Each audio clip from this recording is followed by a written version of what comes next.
Arlene Liska? Yes, I was wondering if you had a follow-up to the question I brought up last year about local television coming to Northwest Wisconsin ever. We have an important congressional election coming up in fall, but some of us live in an area where we don't get any coverage of that kind of thing. Well, just as an illustration of how these meetings work, yes, I did follow up very aggressively and am continuing to, but I ran into some roadblocks. You're the first person that ever mentioned politics first and the Vikings second. Well, No, you're right. I mean, the guy at the last meeting talked about the Vikings and the Packers, and that's serious business. I think there's 11 or is it 14 counties in this area that are affected by this. There's one poor county over in northeastern Wisconsin, in Florence County, they have to watch the Lions. There is a process that's been used in the past to make exceptions for counties that are affected in this way. It's usually been put in a bill saying, okay, well, as we do the reauthorization of the satellite bill, we're going to take care of this. So I tried to do that this year. I went to the chairman, Chairman Leahy, and I offered an amendment in the Judiciary Committee saying, take care of these 14 counties here and this one county here. Well, guess who blocked me? Klobuchar and Al Franken. Naughty Minnesotans. Because the media there doesn't want this. So that's my problem at the moment. So I went to the chairman because I knew Vermont got taken care of. I suppose they wanted to see the Red Sox, and God knows if they had the Yankees or whatever it was. So I've got a new approach to this, which is I think we should have the FCC have a hearing process where a situation like this can be brought to them. They can make a fact-finding determination and then administratively take care of this. And so that is what I'm trying to get through. I'm working on this very hard.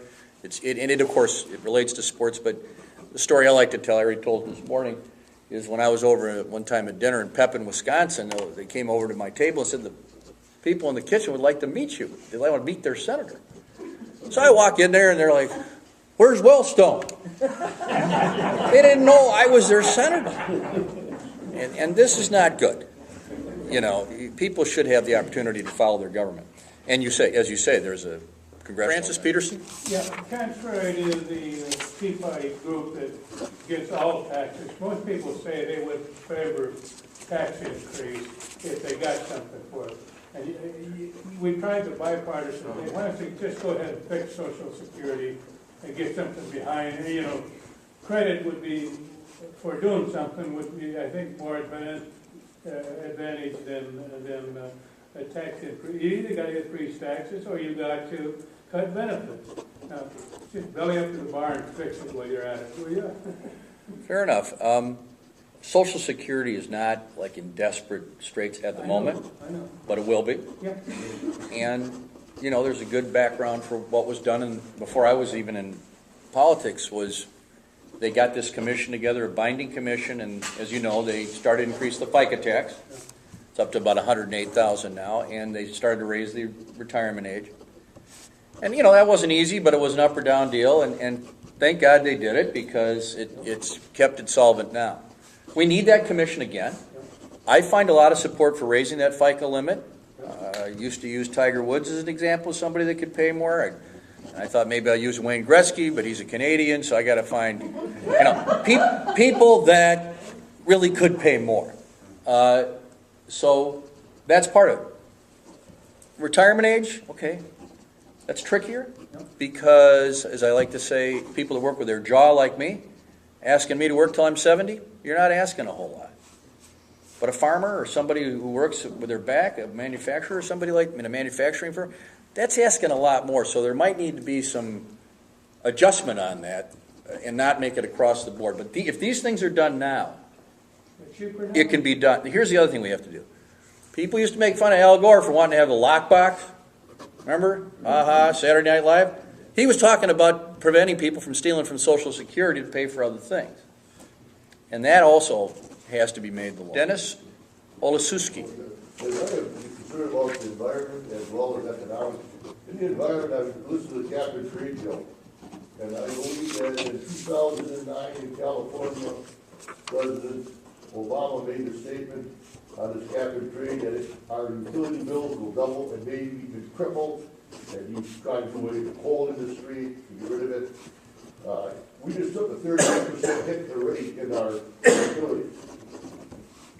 And I feel like this cap and trade, now you're asking 15 cents a gallon on fuel, which means you're gonna go to the store, you're gonna pay more because the trucker's gonna pass his 15 cents on to the consumer.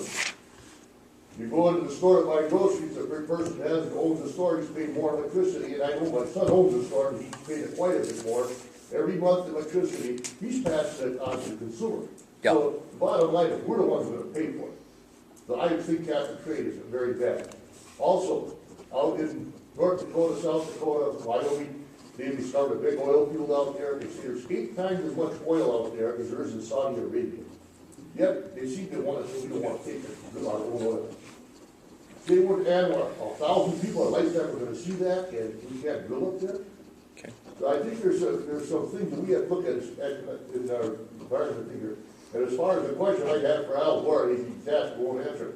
If we have such an environment with global warming, why are the ice caps now getting thicker? Okay, yeah. All right. First of all, I don't disagree with some of your concerns about the so-called cap and trade bill that passed the House of Representatives last year. I have made it very clear to everyone that I consider it to be a little harsh on coal-type states like ours for the reasons you said. The formula is beneficial to the large nuclear companies on the coast like Exelon, and not particularly fair to a state like ours. And several of us wrote a letter, upper Midwestern senators, Republican and Democrat, saying to the administration, you got to change this thing or we're not going to be part of it. So that, you notice, that passed way last year in the House. We haven't even taken it up. And I'm not going to support it unless changes are made to deal with what you just said, which is the unfair increases in utility rates that we would suffer while other people didn't. Now on oil, okay, I think oil is part of the future. I think we're going to need some foreign oil. I think we're going to need domestic oil. The oil companies already have 64 million acres that they're allowed to drill on, both offshore and onshore. We have no way of knowing whether or not they're actually using it or not. So I've introduced a bill called the Use It or Lose It bill, where they have to actually tell us what they're doing. And I guess it's fairly obvious to say simply drilling is, without being careful, is not a very smart thing. So we better not ignore what's going on right now, which is absolutely frightening. But that doesn't mean we won't be doing it. On the second half of the economic issue, I look at the illegal immigrants. Arizona just passed a law, just keep about the law down there. Arizona's paying $1.3 billion a year for illegal immigrants. California, last time I heard it was $10 billion a year. That means these people are coming in here. If they get arrested, we got to supply them an attorney. They don't have the money, so we're paying for the attorneys. We're paying for help pay their food. We help pay their medical bills, their educational bills, and they're coming to our country and taking it. And just the other night, I was watching on television where 4 boys, or 4 or 5 boys, were sent home from school in California, wearing United States flags. Why kids are standing hollering Mexico, Mexico, Mexico to them because they want the Mexican flag. We need to have federal legislation now in this area. And we also have to get rid of the anchor babies on that they have on that. If they come here, have All a right. child in this country. I got to move on to the next person, but thank you for all your comments.